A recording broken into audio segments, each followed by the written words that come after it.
Hey guys, I'm here with another video and I know it's been a really long time and I'm so sorry. I'm here with another video and it is an extremely highly requested video, but it's a frequently asked question, and that is how do I start/run a blog?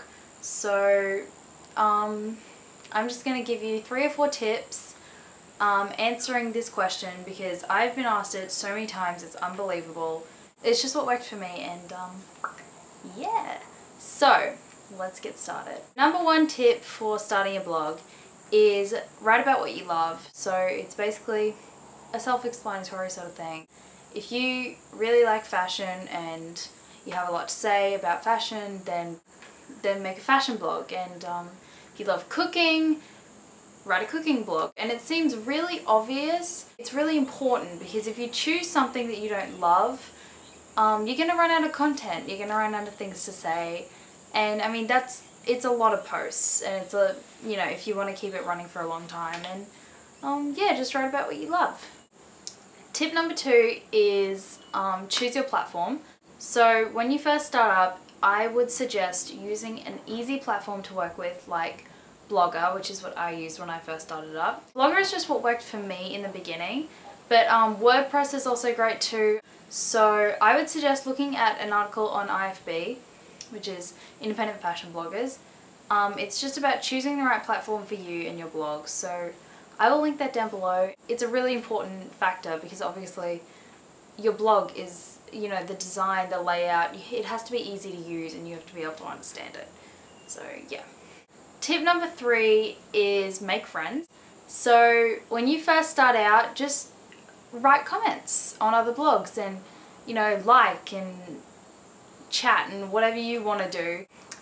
Making friends and connections in the blogging world is really important because your readers aren't everything, but it's sort of what keeps you going. To have those connections really makes you feel like you're a part of something, and that's really important.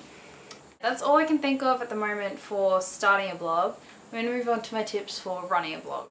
Tip number 1 is social media. Social media. So you want your readers to be able to go on whatever platform they want and be able to see you or connect with you, etc. So I have Instagram, Pinterest, Tumblr, Facebook, Chicktopia, Lookbook, I don't know, the list goes on. Each one does different things. So Instagram, you can share sort of your happy snaps and just what's going on around you, you know, pictures of your lunch, the usual. And just small updates like that. Tumblr is reblogging other pictures, inspiration, sometimes your own pictures, replying to messages, that sort of thing. Those are just a few and what they do, but yeah, that's what I would suggest. It's also really important not to let it overrun your blog. Blog is your number 1 priority. Tip number 2 for running a blog. You can skip over this if you don't want to listen to me talk about sponsorships and things like that. And it's not something that's going to happen immediately. It took me 3 years to get my first sponsorship. On one hand, I think sponsorships are fantastic because when you're a fashion blogger especially, you run out of clothes. Companies offer to send you free clothes in exchange for you posting their link on your blog. It's sort of like advertising. And those free clothes really were what kept me going because when I would get a new outfit, I could post on my blog. That was really good because it gave me more content. But on the other hand, you want to be telling the truth and you want your content to be your own. So I generally turn down guest posts because it's where brands sort of take over your blog and write their own post. The money isn't the important thing and the free clothes aren't the important thing, your blog is. You also shouldn't be posting clothes that aren't your style just because they were free. And that's something that I really have to remind myself of pretty frequently because when you get new clothes you sort of have to post them on your blog, but make sure to put your own spin on them. So it's original and so it's fresh and so it's you. So yeah. And being original brings me to tip number 3 for running a blog. That is, have your own aesthetic.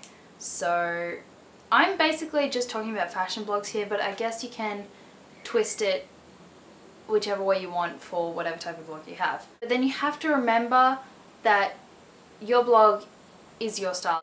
Don't go copying anyone else's style. So my last tip, tip number 4 for running a blog would be organization.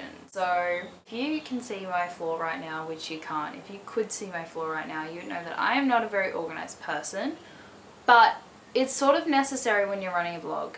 You need to have consistency when it comes to posting so that it keeps readers interested. And you don't have to post every day, but if you're going to post once a week, let them know so that they can come back expecting a new post next week. I post generally every second day, and I do warn people, if you know that you're going to be going away or busy, have a few posts backed up and just schedule them for every second day or every week depending on what you do. And I have a little book, and it has all my ideas, my blog, and just random things. Notes I took when I went to the Susie Bubble press event. This is my goals, and I wrote the date. This is my goals. It's just really great to see that, you know, I've completed some of them. Schedule ideas, post ideas, more post ideas. I suggest you keep one of these. It's helped me so much. That's all I have to say. Thank you so much for watching. Videos should be more frequent. I should probably follow my own tips when it comes to videos. I'll see you all in my next video. Bye!